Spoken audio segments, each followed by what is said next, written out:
자, 우리는 계속해서 지금 사도신경을 살펴보고 있습니다.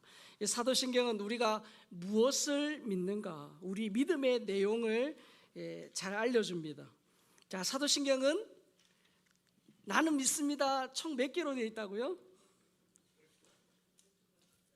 12개로 되어 있습니다. 12개의 나는 믿습니다로 되어 있는데, 첫 번째 나는 믿습니다는 우리가 두 번에 걸쳐서 살펴본 것처럼 전능하사 천지를 만드신 하나님 아버지를 믿사오니, 그래서 성부 하나님에 대한 고백이죠.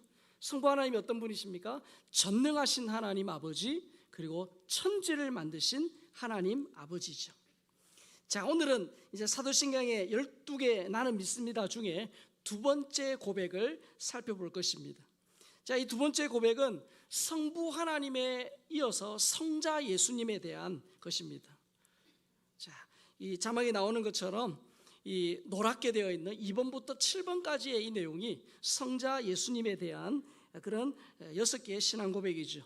우리가 2번부터 7번까지 같이 읽습니다. 그 외아들 우리 주 예수 그리스도를 믿사오니 이는 성령으로 잉태하사 동정녀 마리아에게 나시고 본디오 빌라도에게 고난을 받으사 십자가에 못 박혀 죽으시고 장사한 지 사흘 만에 죽은 자 가운데서 다시 살아나시며 하늘에 오르사 전능하신 하나님 편에 앉아 계시다가 저리로서 산자와 죽은 자를 심판하러 오시리라.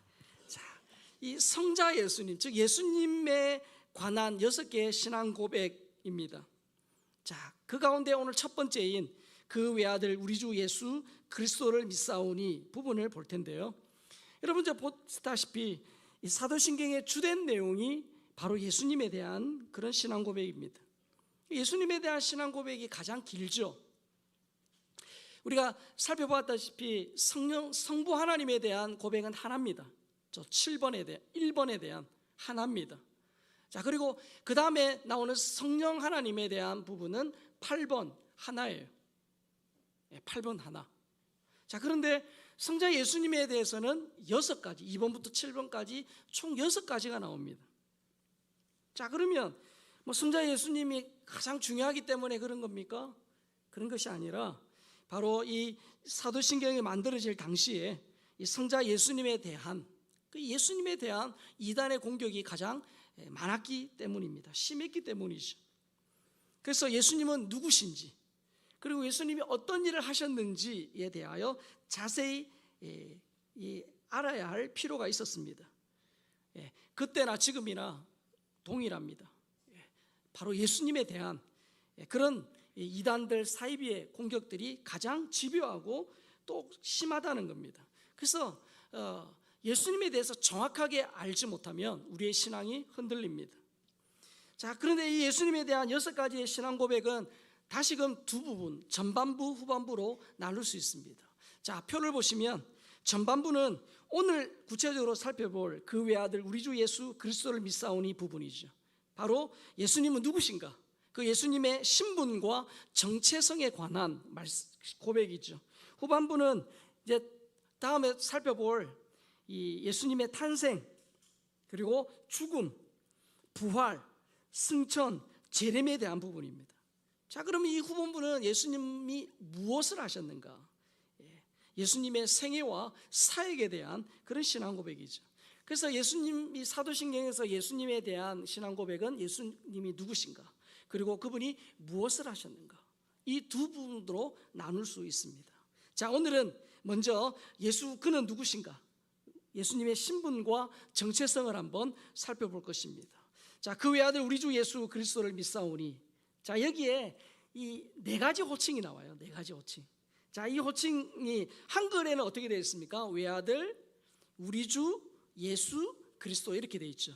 그런데 이 라틴어 사도신경에 보면 순서가 다릅니다. 어떻게 되어 있냐면 라틴어 본문 순서를 따라서 보면 이렇죠. 예수, 그리스도, 그의 외아들, 우리 주 이렇게 되어 있습니다. 우리랑 조금 다릅니다. 자, 그런데 라틴어 본문 순서를 따라서 살펴보는 것이 우리가 믿는 또 믿음, 또 우리가 따라가야 될 예수님에 대한 모습을 좀 더 상세히 살펴 우리에게 알려줍니다. 그래서 이 시간은 이 라틴어 본문 순서를 따라서 예수님이 누구신지를 살펴보겠습니다. 첫째는 뭐냐면 바로 예수죠, 예수. 자, 예수라는 이름은 사실 신약 성경에만 나온 이름은 아닙니다. 이스라엘에서 쉽게 찾아볼 수 있는 이름 중 하나입니다. 자, 예수라는 이름의 헬라어는 바로 구원자입니다. 구원자. 그리고 히브리어는 우리 잘 많이 들어본 여호수아예요. 같은 의미입니다. 자, 여호수아가 이스라엘 백성을 가나안 땅으로 인도한 것처럼 바로 예수님이 하나님의 백성을 어디로요? 천국으로 그렇게 데리고 가시는 분이죠. 그래서 구약 시대의 여호수아 또 호세아, 신약의 예수 다 같은 의미입니다. 무슨 뜻이죠? 여호와는 구원이시다라는 뜻이죠. 자, 마태복음 1장 18절에서 21절 읽겠습니다. 예수 그리스도의 나심은 이러하니라. 그 영혼이 마리아가 요셉과 약혼하고 동거하기 전에 성령으로 잉태된 것이 나타났더니 그의 남편 요셉은 의로운 사람이라 그를 드러내지 아니하고 가만히 끊고자 하여 이 일을 생각할 때에 주의 사자가 현몽하여 이르되 다윗의 자손 요셉아 내 아내 마리아 데려오기를 무서워하지 말라. 그에게 잉태된 자는 성령으로 된 것이라. 아들을 낳으리니 이름을 예수라 하라. 이는 그가 자기 백성을 그들의 죄에서 구원할 자이심이라 하니라. 아들을 낳으리니 이름을 예수라 하라. 그래서 예수의 이름은 구세주, 구원자라는 의미죠. 그런데 이 예수님의 이름은 하나님께서 친히 계시해 주셨고 직접 지어주신 이름입니다. 그래서 예수님은 이 범죄한 아담에게 약속하신 그 여인의 후손이죠. 그리고 예수님은 구약 성경에서 줄기차게 보내주겠다 약속한 그 바로 구원자입니다. 자, 예수님은 어떤 구원자시죠? 예수님은 사회적인, 정치적인 그런 도덕적인, 군사적인 구원자가 아니라 죄로부터의 구원자입니다. 이 아담과 하와의 불순종으로 끊어졌던 하나님과의 관계를 이어줄 수 있는 유일한 그 관계를 회복시켜 주시는 분이 예수님입니다. 인간의 가장 크고 궁극적인 인간이 스스로 해결할 수 없는 그 죄 문제, 그 영적인 문제를 해결할 구원자가 바로 예수님이시죠. 그래서 예수님은 죄와 죽음과 지옥과 이 사탄의 권세로부터 나를 구원하기 위해 오신 유일한 구원자십니다. 그래서 이 사도행전 4장 12절에서 이렇게 말하잖아요. 같이 읽습니다. 다른 이로서는 구원을 받을 수 없나니 천하 사람 중에 구원을 받을 만한 다른 이름을 우리에게 주신 일이 없음이라 하였더라. 인간의 영적인 문제, 죄의 문제, 그 어떤 것으로도 해결받을 수 없는 이 문제를 해결하기 위해 오신 거죠. 여러분, 이 문제가 해결된 이후에 사회적인, 정치적인, 도덕적인, 군사적인 구원과 회복이 의미가 있는 거죠. 예수님을 구원자로 믿는다는 것은 이런 뜻입니다. 구원을 위해 다른 어떤 것을 의지하지 않고 오직 예수님만 의지한다는 거예요. 다른 이로서는 구원을 받을 수 없다는 걸 믿는 거예요. 자신의 어떤 선행이나 노력이나 어떤 이 공로로 구원받는 것이 아닙니다. 그래서 구원받기에 예수님의 십자가로 충분합니다. 예수 그리스도 십자가로 예수님께서 나의 과거와 현재와 미래의 모든 죄를 예수님이 십자가에서 이미 이루신 거예요. 그 예수님을 믿음으로 받아들일 때 하나님은 우리가 죄인이지만 십자가를 통해서 우리를 볼 땐 이미 예수님이 우리의 죄를 용서하신 의인입니다. 그래서 예수님으로 인하여 우리가 구원받는 거죠. 오직 예수님만이 길과 진리요 생명이다라는 말씀을 믿음으로 받아들이는 겁니다. 이 라틴어 본문에 아까 예수 그리스도 그의 외아들 우리 주 순서로 되어 있다 말씀드렸잖아요. 우리나라 사람들 이렇게 물어보면 존경하는 역사적 인물이 누굽니까? 라고 물어보면 거의 1, 2번으로 나오는 사람이 있어요. 누구죠? 이순신 장군이에요. 이순신 장군. 여러분, 이순신 장군 할 때 이순신은 이름이고 장군은 뭡니까? 직책, 직분이죠. 마찬가지예요. 여기서 예수 그리스도 그의 외아들 우리 주라고 했을 때 이 예수만이 이름이고 그리스도 하나님의 아들 우리 주는 직분입니다. 그분이 어떤 일을 하셨는지에 관한 것이죠. 자, 첫 번째로 예수님은 누구신가에는 첫째는 예수였죠. 두 번째는 뭡니까? 바로 그리스도입니다. 그리스도. 여러분, 그리스도라는 이 그리스도는 구약의 메시아에 대한 헬라어 번역이에요. 그래서 그리스도와 메시아가 같은 의미예요. 자, 이 그리스도는 무슨 뜻입니까? 기름 부음 받은 자라는 뜻입니다. 자, 그런데 여러분, 구약 시대 이스라엘에는 기름 부음 받은 세 부류의 사람이 있지요. 바로 선지자와 제사장과 왕입니다. 이 기름 부음 받았다는 것은 하나님께 임명장을 받았다라는 의미입니다. 선지자와 제사장과 왕은 모두 하나님의 일을 하기 위해 하나님께 특별히 임명받은 자다, 그런 의미죠. 그런데 구약 시대에 보면 선지자, 제사장, 왕 제각각이었어요. 어느 한 사람도 선지자, 제사장, 왕의 역할을 함께한 사람이 없어요. 자, 그런데 예수님은 바로 선지자이고 동시에 제사장이며 동시에 왕이었어요. 자, 그래서 예수님은 최고의 선지자라고 해요. 여러분, 선지자는 누굽니까? 하나님을 대신하여 사람들에게 하나님의 뜻을, 하나님의 메시지를 전하는 그런 사람이잖아요. 히브리서 1장 1절 2절입니다. 같이 읽어볼까요? 옛적의 선지자들을 통하여 여러 부분과 여러 모양으로 우리 조상들에게 말씀하신 하나님이 이 모든 날 마지막에는 아들을 통하여 우리에게 말씀하셨으니 이 아들을 만유의 상속사로 세우시고 또 그로 말미암아 모든 세계를 지으셨느니라. 자, 최고의 선지자이시고 참 선지자이신 예수님이 이 마지막 때에 그분이 우리에게 말씀하셨다, 그렇게 말합니다. 그래서 우리가 예수님 안에 거할 때 하나님의 뜻을 우리가 분별할 수 있게 되죠. 뿐만 아니라 예수님은 영원한 대제사장입니다. 여러분, 제사장이 누굽니까? 하나님과 백성 사이에서 이 백성들의 죄를 용서받게 하려고 성전에서 제물로 제사 지내는 자 아닙니까? 이 구약의 제사장은 제사 드릴 때 동물, 즉 짐승 제사로 드렸습니다. 자, 그런데 우리 예수님 어떻게 하셨어요? 십자가에서 자기 몸을 제물로 그렇게 하나님 앞에 이 용서의 영원한 속죄를 이루셨죠. 자, 그래서 이브리서 9장 12절에 이렇게 말씀합니다. 염소와 송아지에 피로 하지 아니하고 오직 자기의 피로 영원한 속죄를 이루사 단번에 성소를 들어가셨느니라. 구약의 제사는 유효기간이 길어봤자 1년입니다. 그리고 죄를 지을 때마다 짐승을 잡아서 그 용서함을 받기 위한 제사를 드렸어야 해요. 그러나 예수님이 십자가에서 자기 몸으로 드린 그 제사는 한 번에 드리심으로 그 효력이 영원합니다. 영원합니다. 영원한 거예요. 그래서 십자가의 예수님이 아니면 하나님 앞에 의롭다 인정받을 수 없다라는 것을 믿는 거죠.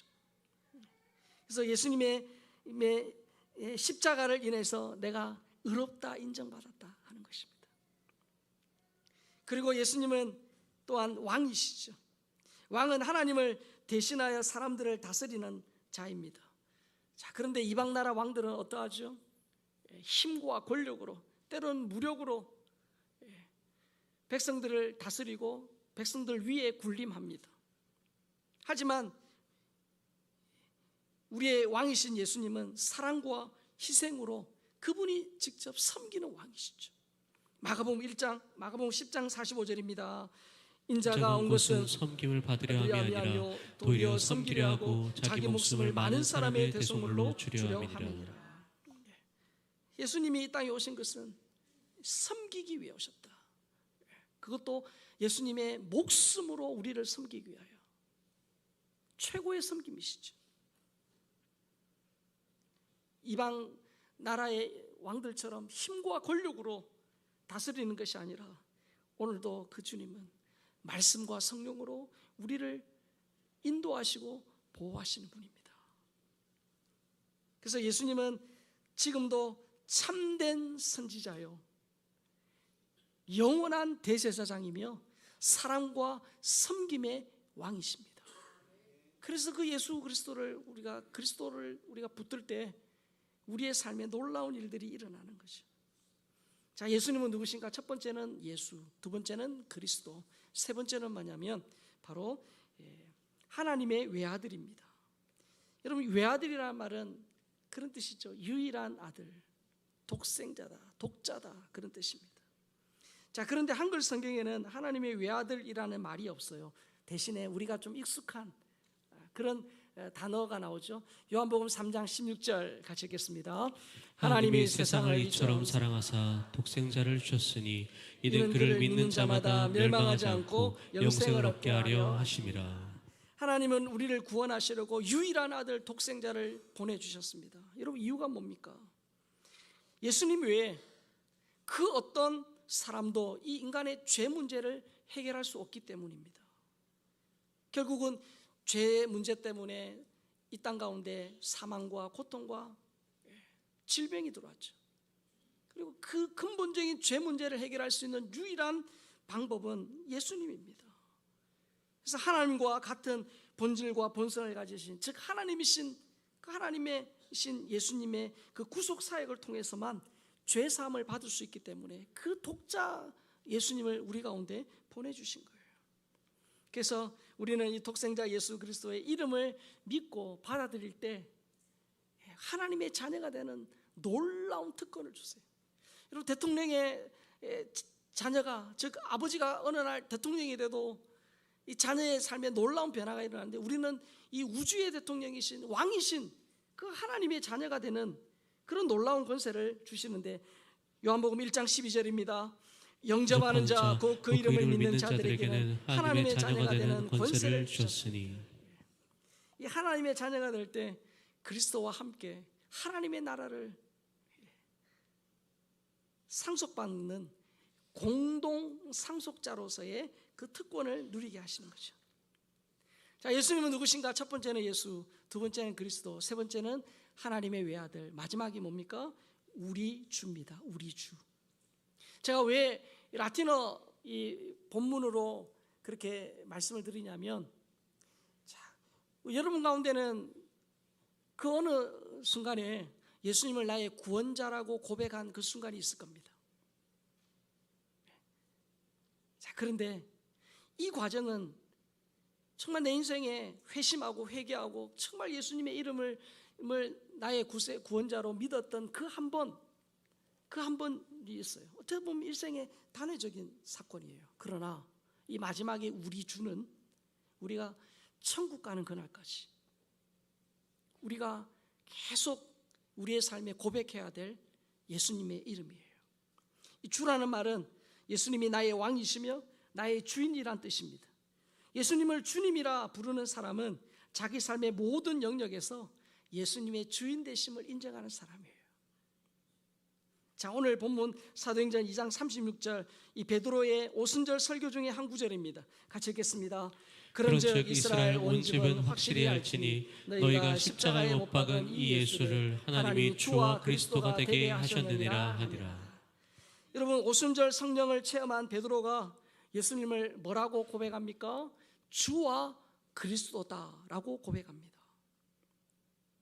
여러분, 주와 그리스도라는 말이 예수님이 구원자이며 또한 우리 인생의 주인이란 뜻이죠. 자, 우리는 베드로의 과거를 알고 있습니다. 베드로가 일찍이 가이사랴 빌립보에서 예수님을 믿음으로 고백했죠. 주는 그리스도와 살아계신 하나님의 아들입니다. 그가 구원자로 고백을 했어요. 자, 그런데 그가 예수님이 잡혀갔을 때, 십자가에 달렸을 때 3번이나 예수님을 모른다라고 부인했습니다. 베드로의 그 순간만은 예수님이 구원자임을 맞으나 그가 예수님이 자신의 주인이라는 이 삶의 고백에서는 실패한 거예요. 그래서 베드로가 예수님이 구원자라는 사실과 더불어 인생의 주인이라는 뜻을 강조하기 하면서 주와 그리스도다라고 고백하는 겁니다. 주와 그리스도. 여러분, 주는 이 신약 성경에서 헬라어로 큐리오스입니다. 근데 이것은 이 라틴어로 도미누스입니다. 도미누스. 자, 이 도미누스는 무슨 말이냐면 그 당시에 헬라 로마 문화에서 전체 인구의 3분의 1이 노예입니다. 이런 노예가 자신의 주인을 부를 때 도미누스라고 합니다. 주인님이라고 부르죠. 여러분, 주인은 종의 모든 것을 소유하죠. 그리고 종의 생명까지도, 생사 여탈권까지도 주인은 가지고 있습니다. 그래서 우리가 예수를, 그리스도를 주라고 고백할 때 그분이 우리의 모든 것을 가지고 있을 뿐만 아니라 우리의 목숨, 내게서 가장 중요하다고 하는 목숨까지도 소유하신 분이라는 고백이에요. 자, 그런데 여러분, 1세기 후반기에 가면서 로마 제국의 황제가 자신을 황제가 아니라 어떻게 해요? 주로, 즉 이 자신을 이 시저가 아니라 우리 주 우리 하나님으로 강요하는 황제 숭배 사상이 극에 달합니다.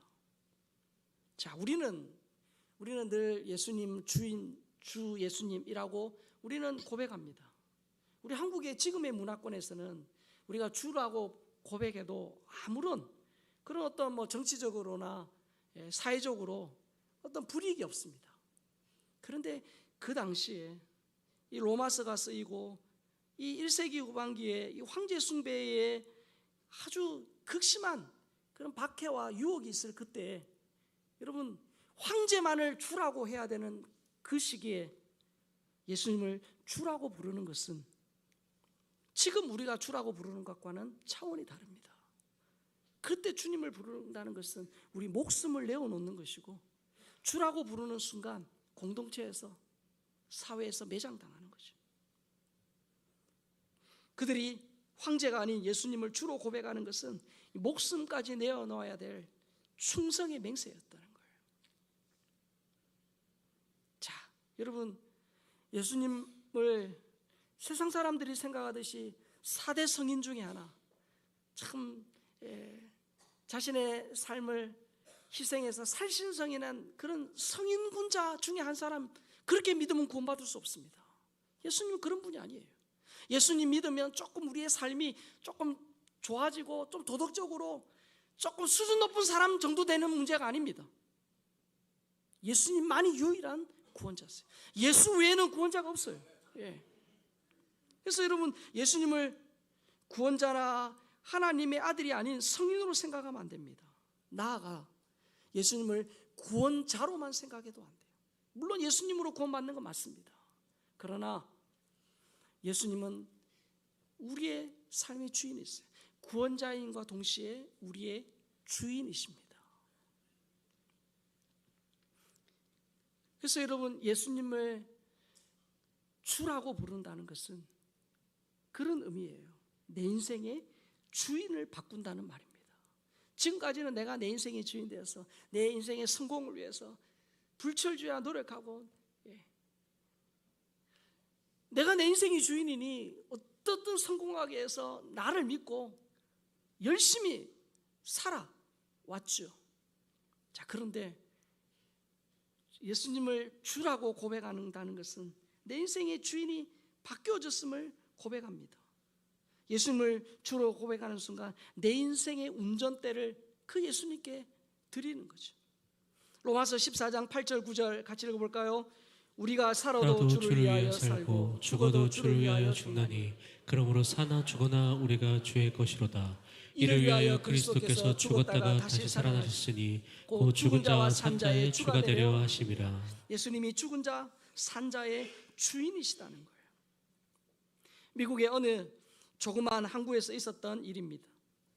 그 항구에 참 이름이 유별난 배가 한 척이 있었는데 이름이 사고호입니다. 사고호. 왜 이런 유별난 별명이 붙었냐면 추락만 하면 자꾸 사고를 치는 거예요. 사고가 자꾸 일어나는 거예요. 그래서 그날도 이 사고가 항구에 들어오자 또 이번에 또 무슨 또 사고가 있었을까 궁금해하면서 사람들이 몰려들었지요. 그래서 선원들이 나옵니다. 첫 번째 선원이 나오니까 사람들이 묻습니다. 여보게 이번엔 또 무슨 사고를 쳤나?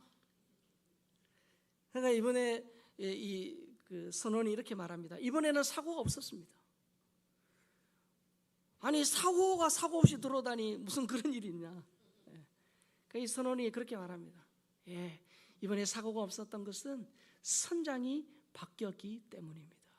지난번 선장은 성격이 개팍하고 술을 좋아해서 추락만 하면 술을 마시고 선원들을 괴롭히고 그렇게 사고를 쳤는데, 이번에 새로운 선장은 전혀 다른 분입니다. 이분은 정말 우리의 앞장서서 본을 보이고 또 우리 선원들을 격려하고 돌보니까 사고 없이 만스라여 들어올 수 있었습니다. 누가 지어낸 이야기 같지만 바로 이 얘기가 우리 얘기입니다. 우리 얘기. 내가 내 인생의 주인 되어서 그렇게 아등바등 그렇게 불철주야 노력해도 참 우리는 죄인인지라, 우리는 연약한지라, 내가 내 인생의 주인 되어 살 때 이런저런 사고로 실수와 우여곡절이 많죠. 자, 그러나 예수님을 주인으로 모시고 나서 이 주인이 바뀌면 사고뭉치 인생이 열매 맺는 아름다운 인생으로 바뀌어지는 거죠. 예수님을 주라고 고백하는 것은 또한 우리의 인생의 목적이 바뀐다는 말입니다. 여러분, 지금까지는 내가 내 인생의 주인 되었으니 나를 위해 사는 거죠.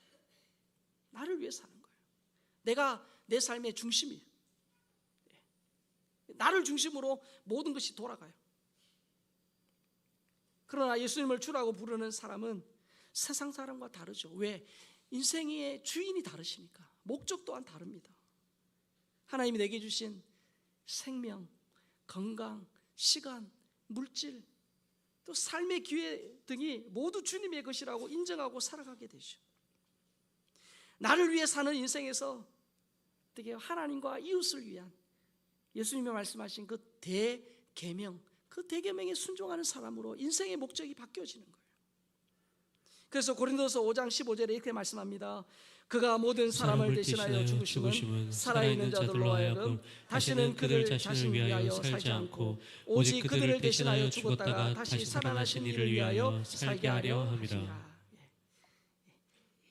자신을 위해 살지 않고 그들을 대신하여 죽었다가 다시 살아나신 그 예수를 위해 사는 그런 사람으로 인생의 목적이 바뀌어진다는 거예요.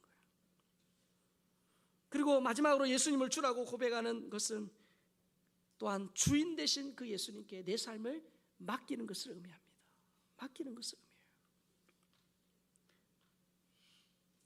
내가 내 인생의 주인이 아니라 예수님이 내 인생의 주인이라는 것을 믿을 때, 그때 비로소 내 인생을 하나님께 맡길 수 있죠. 그래서 잠언 16장 3절에 보면 이렇게 말씀합니다. 너희 행사를 여호와께 맡기라. 그리하면 내가 경영하는 것이 이루어지리라. 여러분, 성자 예수님은 누구십니까? 예수 그리스도, 하나님의 외아들, 우리 주입니다.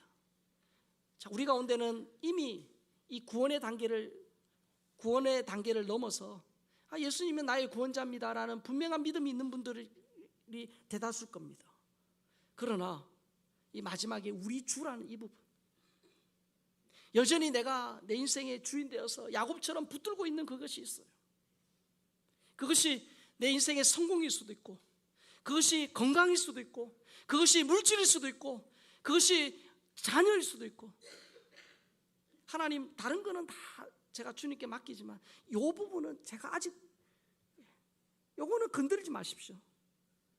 Don't touch me를 외치면서 예수님 앞에 여전히 붙들고 있는 그 무엇이 있을 수 있어요. 우리가 예수님을 전혀 모를 땐 내 인생에 내가 주인이니 하나님을 맡기지 않죠. 영이에요. 그러나 내가 예수님을 믿고 내 신앙의 삶 가운데 주님을 의지하면서 완전히 의탁하는 100%, 0에서 100% 이 가운데 우리는 있습니다. 자, 그런데 우리가 어떤 부분에 대해서는 하나님 앞에 80%, 90% 맡길 수도 있어요. 그러나 어떤 영역에서는 여전히 내가 10%, 20%일 수도 있습니다. 그래서 여러분들의 삶을 또 한번 보십시오. 여러분들의 가정과 여러분들의 자녀와 여러분들의 그 하시는 모든 일 가운데 여러분들이 하나님 주신 시간과 재능과 건강과 물질, 삶의 기회 가운데 내가 하나님 앞에 0%에서 100% 이 사이에 과연 어디에 있는가? 어디에 있는가? 그래서 우리가 사도신경을 고백할 때 그 외아들 우리 주 예수 그리스도 주인이라고 고백한다면, 이 고백을 할 때마다 하나님, 정말 내가 예수님 앞에 내 삶의 이 부분을 지금은 이렇게 10% 20%밖에 맡기지 못하지만 내 인생의 주인 되시고 내 삶을 붙들고 계시는 그 하나님 앞에 내 삶을 더 믿음으로 드립니다 라고 고백하고 내 삶을 맡기는 거죠. 참 쉬운 건 아닙니다. 그러나 어떻게 해요? 주님 앞에 우리의 삶을 맡길 때 하나님의 우리의 삶 가운데 놀라운 일들을 이루어 가실 거예요. 그 간증이 신앙생활이에요. 그 체험 없으면 신앙생활 하기 어려워요. 예수님은 누구신가? 예수님은 나를 죄로부터, 영원한 지옥으로부터 구원해 주시는 구원자시죠. 그리고 예수 그리스도는 참 선지자요 영원한 대제사장이며 사랑과 섬김의 종입니다.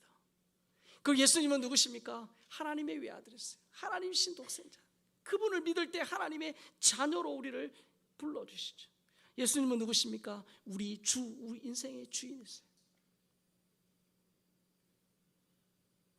그래서 우리의 주인 되신 그 예수님께 내 인생의 운전대를 그분께 맡겨드리고 그 예수님을 인생의 주인으로 모시면 우리의 인생의 목적이 달라져요. 인생의 목적이 달라져요.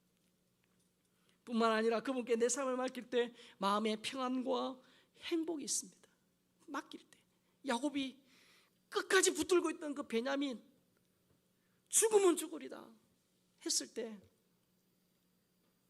요셉을 만나고 그의 노년에 놀라운 일들이 일어났잖아요. 마찬가지입니다. 이번 한 주간도 예수 그리스도 외아들 우리 주, 그 예수 이름 부르며 믿음으로 승리하는 우리 모든 주의 백성 될 수 있기를 예수님의 이름으로 축복합니다.